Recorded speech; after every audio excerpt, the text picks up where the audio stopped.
What if the most dangerous words in any factory aren't alarms, but reassurance? That question hangs over this story, because on that morning, the first sign of trouble didn't arrive with fire or explosions. It arrived quietly, almost politely, as a thin white plume rising from a valve that had done this before. Steam, just steam, the kind of thing no one stops production for, the kind of thing workers learn to step around, supervisors learn to dismiss, and managers learn to normalize. Inside the plant, the noise never really stopped. Pumps hammered, turbines screamed, metal vibrated under constant pressure. This facility was built to operate at the edge of physics, where temperatures could peel skin and pressures could crush steel. Everyone working there knew that danger was part of the job. They were trained to respect it, but also, over time, to live with it. When you see something every day and nothing happens, your brain quietly rewrites the rules of what safe means. That morning, several workers noticed the vapor almost immediately. It curled upward from a joint near one of the primary pressurized lines, dense enough to blur vision for a moment, hot enough to sting when it brushed exposed skin. Someone joked that it looked worse than it was. Another said maintenance would catch it on the next round. A supervisor glanced at the gauges, saw numbers still inside acceptable limits, and nodded. No alarms, no shutdown, no evacuation. The system was technically still. Within tolerance, what most of them did not realize was that tolerance is not safety, it is delay. Behind that pipe, forces were building that no human body could survive. Superheated fluid, compressed beyond ordinary industrial conditions, was searching for the fastest way to release energy.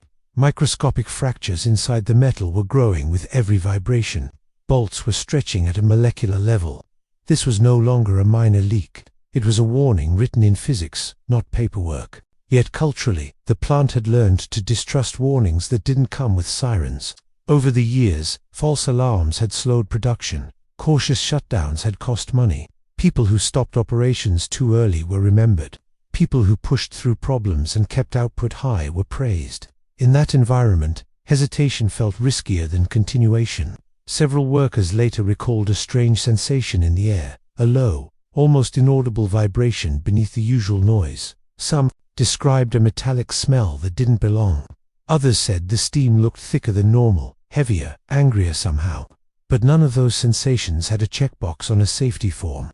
None of them triggered an automatic response. Minutes passed, then more steam escaped. Valves rattled. A pressure needle trembled and steadied again. Someone radioed control. The response came back calm and familiar. "We're monitoring it. It's under control." Those words mattered. They anchored everyone in place. What no one could see was that the system had already crossed a point of no return. From this moment forward, there was no fix, no intervention, no heroic action that could stop what was coming. The energy trapped inside that line was already committed to release. The only unknown was how violently, and who would be standing nearby when it happened, and they were all still there. Because in industrial disasters, the deadliest phase rarely begins with chaos. It begins with routine, with confidence, with the quiet belief that this time will be like all the others. That belief would last only a few more minutes, before the laws of pressure and heat rewrote the day forever. If you've been following this story so far, take a moment to think about what just happened. 42 workers were standing steps away from a catastrophe they didn't realize was minutes from unfolding. The difference between routine and disaster, between life and instant vaporization, was invisible, and yet completely fatal. Now, I want you to engage. Leave a comment sharing your thoughts. Could you have recognized the warning signs? How do you think industrial safety could prevent something like this? Your insight matters, not just for this story, but for understanding the very real dangers hidden in high-pressure environments every day. And if you want to keep learning about catastrophic industrial failures, if you want to see how small errors and ignored warnings can have devastating consequences, hit the like button and subscribe to the channel for more deep dives. Every like and subscription helps us continue bringing these forgotten and chilling stories to light. The culture inside the plant was simple but lethal. Production above all. Every day, the hum of machinery was accompanied by the subtle, constant pressure to keep output high, to meet quotas, to avoid the invisible eyes of management watching metrics more than humans. Shifts were long, back-to-back, workers, moving through corridors of steel and steam like ants in a colony conditioned to obey. Fatigue was omnipresent. Muscles ached, reflexes dulled, minds focused on efficiency, not anomalies.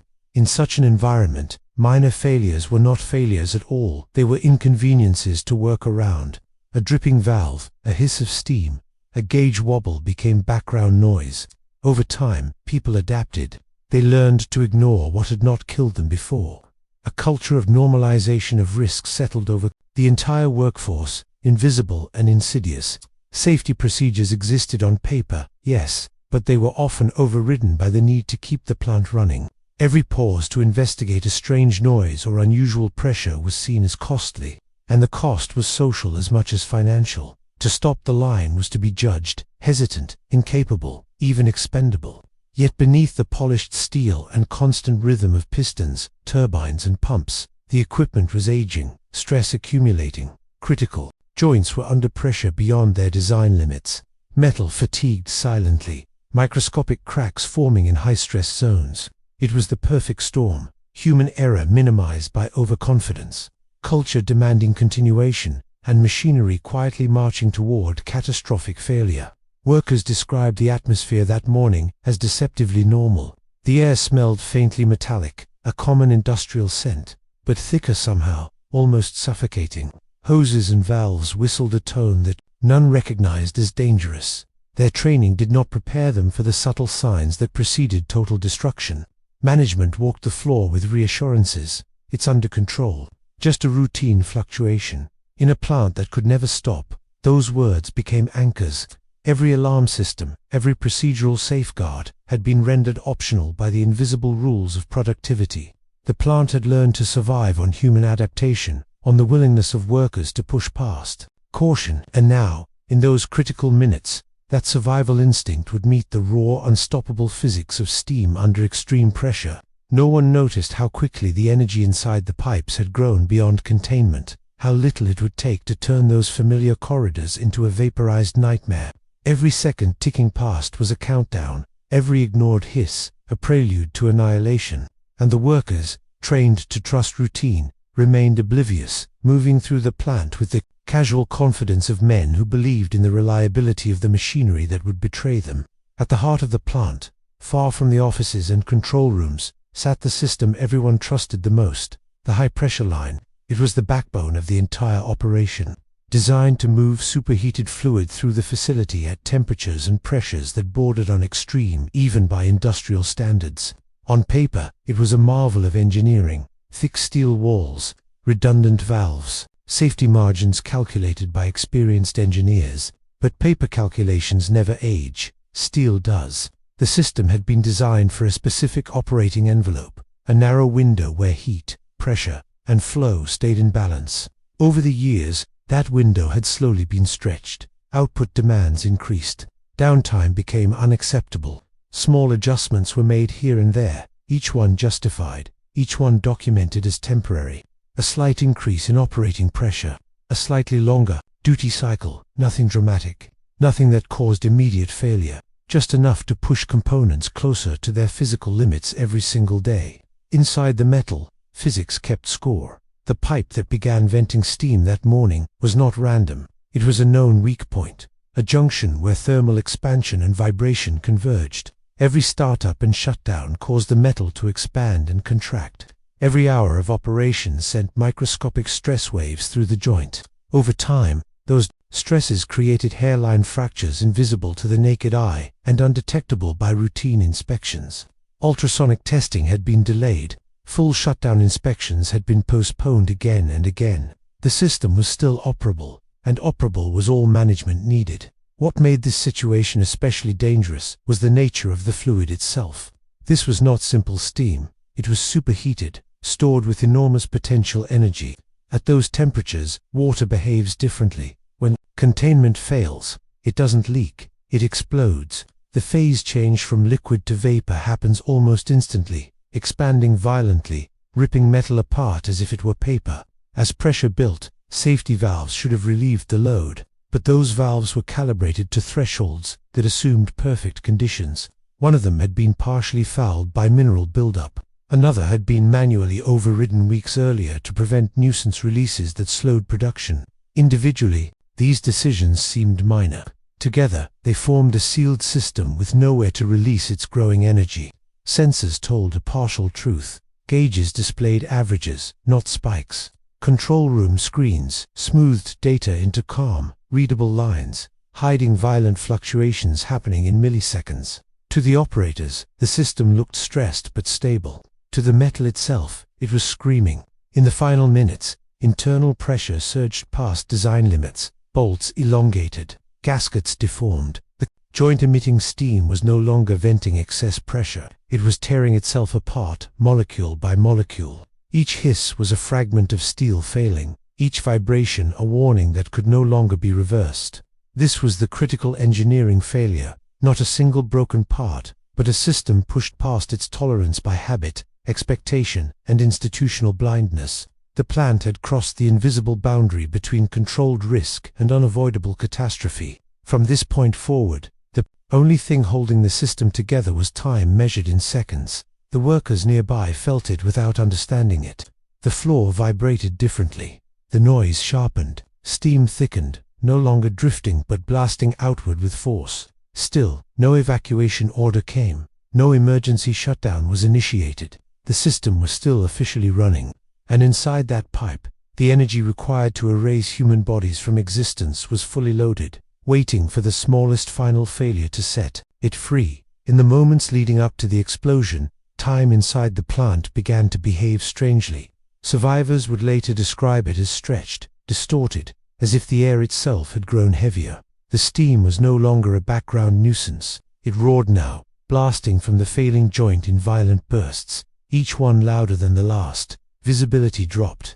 The white cloud swallowed lights, walls, faces. Workers shouted to each other, voices muffled by machinery and pressure.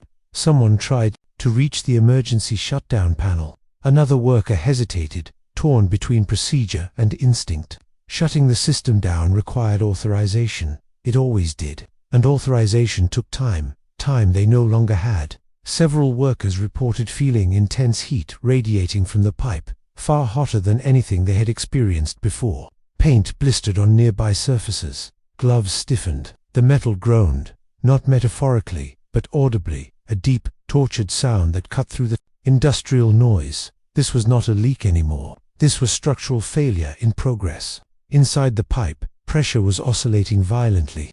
Microseconds of stability followed by brutal spikes. The joint that had held for years was now deforming visibly. Bolts were no longer round. Gaskets extruded outward like soft clay. Each vibration widened the fractures inside the steel, turning invisible damage into unstoppable rupture. A supervisor finally radioed control with urgency in his voice. The response was delayed. Screens showed numbers that lagged behind reality. By the time the data reflected the true pressure inside the line, it was already meaningless. The system had exceeded its failure threshold. Engineering safeguards were no longer relevant. Workers closest to the pipe later described a sound unlike anything they had heard before. Not an explosion yet, but a rising scream, a high-pitched resonance as compressed energy searched for release. The steam jet became a solid force, slamming into nearby structures, peeling insulation away, flinging debris across the floor. Some tried to run. Others froze, overwhelmed by noise, heat, confusion. Training had prepared them for fires, for spills, for alarms. It had not prepared them for the moment when physics simply stopped negotiating. The final seconds were brutally fast. The joint ruptured completely. Containment failed. In that instant, superheated fluid underwent explosive decompression. The phase change was instantaneous. Liquid became vapor with unimaginable violence. The pressure wave expanded faster than human reaction time. The explosion did not look like fire at first. It looked like absence, a sudden void where solid matter used to exist. Steel disintegrated, concrete fractured. Air itself was displaced in a shockwave that tore through the plant with surgical brutality. For the 42 workers standing in the release zone, there was no pain, no awareness, no escape. Their bodies were exposed to temperatures and pressures that exceeded the limits of biological matter. Flesh, bone, and clothing were destroyed faster than the nervous system could register sensation. They were not burned, they were not crushed, They were erased. The blast extinguished lights. Machinery went silent. What remained was a deafening quiet, broken only by alarms finally screaming into the void they could no longer warn. Steam filled every corridor, carrying with it fragments of insulation, twisted metal, and the realization that dozens of people who had been alive seconds earlier no longer existed in any recoverable form. Those farther away were thrown to the ground, ears ringing, lungs burning. Survivors staggered through the haze, calling names that would never be answered. The plant that could never stop had stopped in the most absolute way possible, and as emergency systems finally engaged and responders rushed toward the devastation, a single, horrifying truth began to sink in. There would be no bodies to recover, no last words, no chance to say goodbye, only absence, only questions, and a disaster far beyond anything the company had ever imagined possible. The moment of total failure lasted less than a second, yet its effects rewrote everything that followed. When the pipe fully ruptured, the stored energy did not release gradually or directionally. It detonated outward in all directions at once, converting confined pressure into a blast wave powerful enough to tear apart industrial steel as if it were foil. This was not an explosion driven by combustion. There was no fuel igniting, no oxygen feeding flames. This was pure physics asserting itself without mercy. Inside the rupture zone, superheated fluid expanded violently, increasing in volume thousands of times almost instantly. The temperature at the point of release exceeded the threshold at which organic tissue can exist in any recognizable form. The pressure spike collapsed lungs before breath could be drawn. The heat denatured proteins, shattered cells, and stripped moisture from tissue faster than evaporation in open air could ever achieve. In technical terms, it was flash vaporization. In human terms, it was erasure. Witnesses who survived described seeing a sudden distortion in the air, as if the space itself folded inward and then exploded outward. The blast did not throw bodies. There were none to throw. The workers closest to the rupture were reduced to particulate matter in a fraction of a heartbeat. Clothing, protective gear, helmets, tools, all disintegrated or were driven into surrounding structures with lethal force. Where 42 people had been standing moments before, there was suddenly empty space and swirling steam.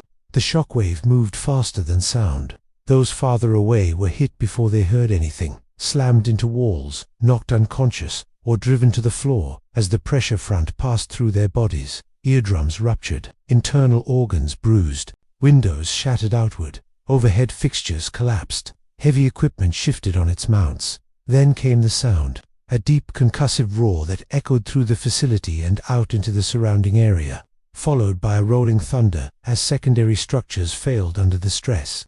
Fire alarms finally activated, but their shrill warnings felt grotesquely late, screaming into a space already transformed beyond recognition. The temperature drop that followed was just as violent. As the steam expanded and dispersed, it pulled heat from the surrounding air, creating a sudden, unnatural chill. Survivors described goosebumps forming instantly, skin burning and freezing at the same time. Visibility dropped to near zero as the plant filled with dense vapor, carrying with it microscopic debris from pulverized materials. Emergency responders arriving minutes later would struggle to understand what they were seeing. There were no bodies, no remains to identify, no clear outlines of where people had been, only twisted metal, shredded insulation, scorched concrete, and silence where human voices should have been. Personal items were gone. ID badges, tools, gloves, all erased or fused into debris fields that offered no answers. This was the defining horror of the disaster. Not mass casualties in the traditional sense, but total absence. Families would later be told there was nothing to recover, nothing to bury. Death certificates would list time and cause, but there would be no physical proof that the victims had existed in that space seconds before the rupture. And as the steam slowly began to clear and the scale of destruction emerged, another reality settled in among the survivors and first responders. This was not a freak accident. This level of destruction required enormous energy, and that energy had been contained, monitored, and knowingly pushed to its limits. The plant had not just failed, it had executed a sentence written long before that morning. When the pressure wave finished tearing through the plant, what followed was not chaos, but silence. An unnatural, suffocating quiet settled over the facility, broken only by the hiss of escaping steam and the distant wail of alarms that now felt meaningless. Machinery that had run non-stop for years sat frozen mid-cycle. Conveyor belts hung limp. Turbines coasted down with a dying whine. The plant that could never stop had been forced into stillness by violence. Survivors began to move through the fog. In a daze, some staggered, disoriented, ears ringing, lungs burning with every breath. Others lay where they had been thrown, stunned into temporary paralysis by the shockwave. Emergency lighting flickered on, casting pale beams through thick clouds of vapor and debris. Visibility was measured in meters. Shapes appeared and vanished. Shadows moved that turned out to be dangling cables or twisted steel. People called out names, again and again. At first they expected answers. What they found, instead, was nothing. Where entire crews had been working moments earlier, there were no bodies, no outlines, no blood, just empty space and devastation. Floors were scorched and fractured. Railings were bent outward, as if pushed by an invisible hand. Walls were stripped bare, where insulation had been blasted away. Tools were embedded into concrete. Helmets lay cracked and flattened with no one inside them. Rescue teams arrived expecting a mass casualty scene. Stretchers were prepared. Trauma kits opened. But as they moved closer to the epicenter, confusion replaced urgency. There was no one to triage, no victims to pull free. Only destruction and a growing realization that something far worse than an explosion had occurred. Thermal cameras detected residual heat, but no human signatures. Search teams swept the area again and again, convinced they were missing something. They checked behind machinery, inside access corridors, beneath collapsed structures. There was nothing to find. The workers closest to the rupture had not been thrown clear or trapped. They had ceased to exist in any recoverable form. This absence was psychologically devastating. First responders are trained to deal with injury, even death. They are not trained to confront nothing, to stand in a space where dozens of people were known to be moments earlier and find no trace of them challenged every instinct and expectation. Several responders later described the scene as unreal, like walking through a building after a fire that had burned away not just objects, but memory itself. As the steam slowly dissipated, the scale of structural damage became clearer. Load-bearing beams were warped. Concrete slabs were cracked clean through. Pipes had been torn from their mounts and twisted into grotesque shapes. This was not localized damage. It was systemic failure made visible, a signature of energy release so extreme that it overwhelmed everything in its path. Outside the plant, workers who had been on break or in distant sections began to realize what had happened. They watched emergency vehicles arrive in waves. They saw colleagues being escorted out, some injured, some shaking uncontrollably, and then the lists began. Roll calls. Names read aloud.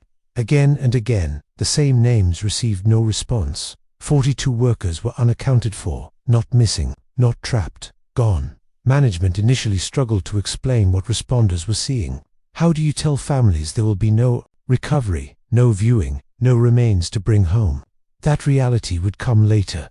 In these first hours, the focus was containment, stabilization, and shock. The plant was evacuated completely. Power was cut. Security cordons were established. Investigators arrived while steam still curled from broken systems, notebooks in hand, cameras recording every angle of devastation. And beneath the professional procedures, a question hung heavy in the air. How could a system designed with layers of safety erase human beings so completely? For those who survived, the silence was the loudest part. The absence of co-workers they had spoken 2 minutes before. The empty lockers.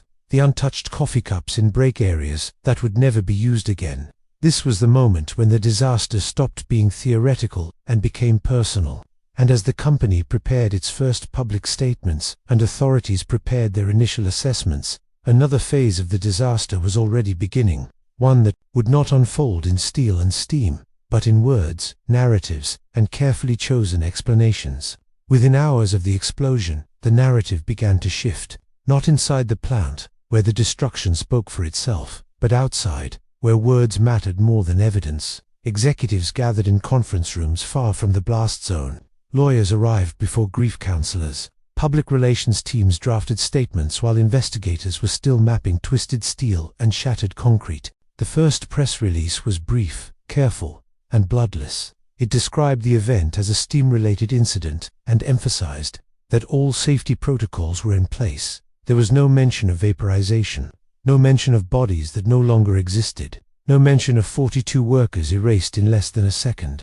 Instead, the company spoke of an unexpected equipment failure and ongoing assessments. Language became a shield. In the hours that followed, spokespersons repeated the same phrases, again and again, highly unusual, unforeseeable. Under investigation, they stressed the plant's strong safety record and its history of compliance. They framed the disaster as an anomaly, a rare convergence of events no one could have anticipated. The implication was clear. This was not negligence. This was bad luck. Internally, a different conversation was unfolding. Emails surfaced showing maintenance delays approved by management.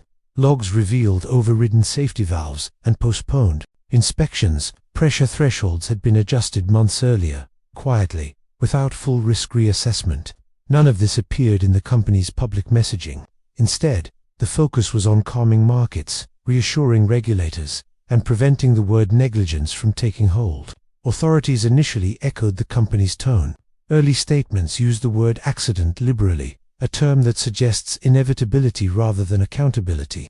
But for engineers and safety experts reviewing the data, that word rang hollow. Accidents imply randomness. This failure followed patterns, known patterns, documented patterns. As journalists pushed for details, the company resisted. Requests for internal reports were delayed. Site access was restricted. Technical explanations were simplified to the point of distortion. Steam became the villain, as if it were an unpredictable force of nature rather than a controlled industrial medium pushed far beyond its safe limits. Families of the victims were told very little. Some learned of the absence of remains through media coverage rather than official channels. Grief mixed with disbelief and anger. How could a modern facility, operating under strict regulations, erase people so completely and still call it an accident? The company promised transparency. It promised cooperation. But every statement was filtered, every admission hedged. Responsibility was dispersed across systems, procedures, and abstract failures, never landing on a decision-maker. No single choice was acknowledged as fatal. Instead, the disaster was presented as a tragedy without a cause, a loss without a hand guiding it. This is where many industrial disasters take their second life. The physical event is over, but the battle over truth begins. Facts become negotiable. Timelines blur. Accountability softens under layers of corporate language. What happened on the floor is slowly buried under what is said at podiums. Investigators, however, were not listening to press conferences. They were listening to metal, reading fracture patterns, analyzing sensor logs down to the millisecond. And what they were finding did not align with the story being told to the public. Because when you strip away public relations and legal framing, physics does not lie. Metal does not lie. And pressure, when ignored long enough, always tells the truth. Once the site was stabilized and the steam finally cleared, the investigation moved from speculation to evidence. Teams of structural engineers, materials scientists, and industrial safety specialists entered the plant with a very different mindset than the company's public statements suggested. They were not looking for a mysterious accident. They were looking for a sequence. Every catastrophic industrial failure leaves a trail. Not a single smoking gun, but a chain of decisions, conditions, and ignored warnings that align at exactly the wrong moment. This investigation focused on that chain. Step by step, without regard for comfort or reputation. The ruptured pipe section was recovered in fragments. Some pieces were warped beyond recognition. Others showed clean crystalline fracture patterns that told a precise story. Metallurgical analysis revealed advanced fatigue damage at the joint long before the final rupture. Microcracks had been growing for months, possibly years. These were not sudden defects. They were the predictable outcome of sustained stress beyond design. Assumptions. Sensor data provided another layer of clarity. High-resolution logs showed repeated pressure spikes that exceeded nominal limits in the weeks leading up to the disaster. These spikes were brief, sometimes lasting only milliseconds, but they occurred frequently. Control systems averaged these values, smoothing them into acceptable-looking trends. To a human operator, the system appeared stable. To the metal, it was being hammered again and again. Investigators traced those spikes to operational changes approved internally. Production targets had been raised without a corresponding redesign of critical systems. Safety margins were quietly consumed in the name of efficiency. In several cases, alarms that should have triggered mandatory shutdowns had been reclassified as advisory, allowing operators to acknowledge and bypass them. Maintenance records told an equally damning story. Scheduled inspections of the high-pressure line had been deferred multiple times. Each deferral was documented, justified by operational demands. None were flagged as unacceptable risk. A partially fouled safety valve had been noted months earlier, but repair was postponed because it required a temporary shutdown. That shutdown never happened. Interviews with workers revealed a consistent pattern. People had reported unusual vibrations, heat anomalies, and abnormal steam behavior. These reports were logged, reviewed, and closed with remarks like "within acceptable parameters" or "monitoring ongoing." No one falsified data. No one sabotaged equipment. The system failed because it was allowed to fail slowly. One investigator summarized it bluntly: this was not a single-point failure. It was a managed decline. The most troubling finding came from internal risk assessments. Several months before the explosion, an internal engineering memo warned that continued operation at current pressures significantly increased the probability of catastrophic rupture at known weak points. The memo recommended either system redesign or reduced operating parameters. The recommendation was acknowledged and archived. No action followed. At that point, the disaster crossed a critical boundary. It moved from unforeseen accident to foreseeable outcome. The physics were understood. The risks were documented. The consequences were known in theory, even if their full horror was never imagined.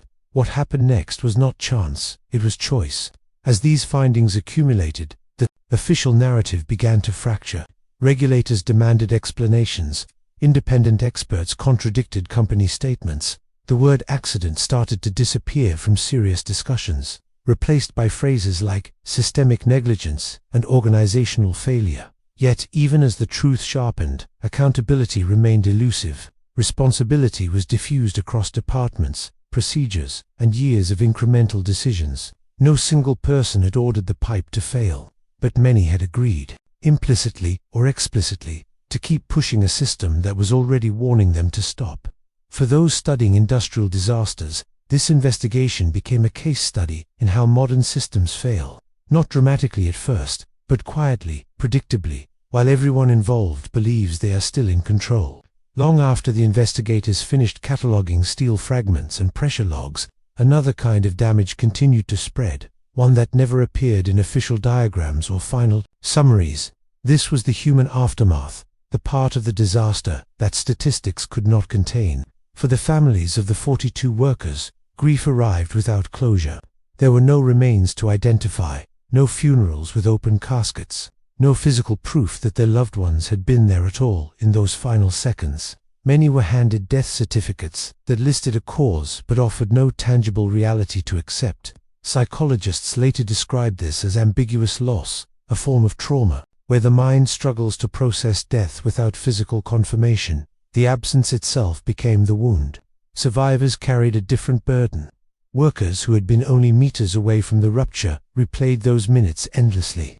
The sound of steam, the decision not to shut down, the casual reassurances. Many developed severe post-traumatic stress symptoms, flashbacks triggered by industrial noise, panic attacks near heat or pressure, insomnia haunted by the image of empty space where co-workers should have been. Some never returned to industrial work again. Within the surrounding community, the plant became a symbol of unease.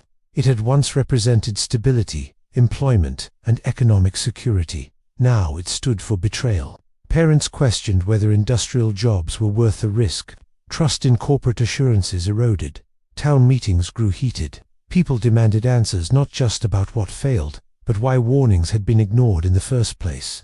What made this damage especially corrosive was its invisibility. Official reports spoke of casualties and fatalities, but they did not capture the sound of a child asking why there was no body to bury, or the way co-workers avoided the break room where 42 names were suddenly absent. They did not measure the silence that fell over shift changes when familiar faces never appeared again. Even among investigators and first responders, the psychological toll lingered. Many later admitted that the absence of remains disturbed them more than scenes of visible destruction ever had. The human mind expects evidence. When that evidence is gone, imagination fills the void. often with images far worse than reality. As months passed, attention moved on. News cycles shifted. Corporate settlements were negotiated quietly. The plant's name faded from headlines, but for those directly affected, time did not resolve anything. It simply created distance between the world and their experience. This is the final, often ignored consequence of industrial disasters, the harm that continues long after machinery is repaired or demolished, trauma that outlives lawsuits, fear that seeps into everyday life, a permanent sense that safety assurances are fragile, conditional, and sometimes meaningless.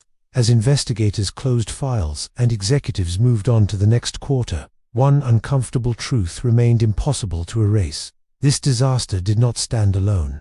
When specialists compared its failure sequence to other industrial catastrophes across decades and continents, the similarities were impossible to ignore. Different plants, different industries, different countries, the same underlying pattern. In almost every case, the story began the same way. A system designed with safety margins slowly pushed beyond them, not overnight, not recklessly, but gradually, through small operational changes that seemed reasonable in isolation. Production targets increased. Downtime became unacceptable. Warnings were reframed as inefficiencies. Risk was normalized because nothing catastrophic had happened yet.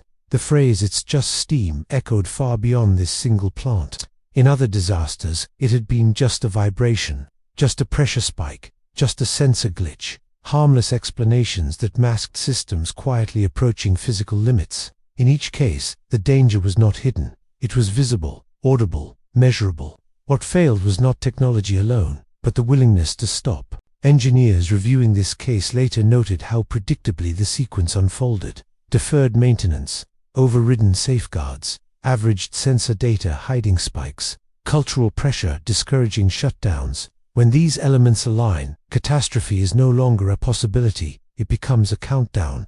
What makes this pattern especially dangerous is how familiar it feels to people working inside it. None of the individuals involved believed they were gambling with lives. They believed they were being practical, efficient, experienced. They trusted the system because it had always held before. And every day it held, that trust grew stronger, right up until the moment it didn't. This is why industrial disasters continue to repeat. Not because lessons are unknown, but because they are inconvenient. True safety requires accepting delays, costs, and interruptions. It requires empowering workers to shut systems down without fear. It requires treating early warnings as critical signals, not background noise. And it requires leadership willing to accept short-term losses to prevent irreversible outcomes. The 42 workers erased in this disaster were not victims of bad luck. They were the final variable in a system that had already decided its own fate. Their deaths were the last step in a process that could have been interrupted at dozens of points, if someone had chosen caution over continuity. The most disturbing question left behind is not how this happened, but how many similar systems are operating right now under the same assumptions. How many facilities are running just slightly beyond their limits? How many warning signs are being dismissed as routine? How many people are standing near a system that has already crossed its point of no return? Because history shows that when disasters follow patterns, they are not warnings after the fact, they are previews. If you stayed with this story until the very end, it means you understand something many people never want to face. Catastrophic industrial disasters are not random, and they are not rare. They are built slowly, decision by decision, while everyone tells themselves everything is under control. If this story "It's Just Steam" made you stop and think, leave a comment right now and write, "I see the pattern." That comment matters. It shows you didn't just watch, you understood. Make sure you like this video if you believe these stories need to be told honestly, without corporate filters or softened language. Every like helps this reach more people who work around dangerous systems every single day. And subscribe to the channel if you want more deep, factual, and unsettling breakdowns of industrial disasters, technical failures, and the hidden patterns behind them. We publish stories that most reports never dare to explain. Finally, don't stop here. Watch the next video appearing on your screen now. It reveals another disaster that followed the exact same warning signs and ended the same way. You're here until the end. Stay curious, stay critical, and never ignore the warning signs.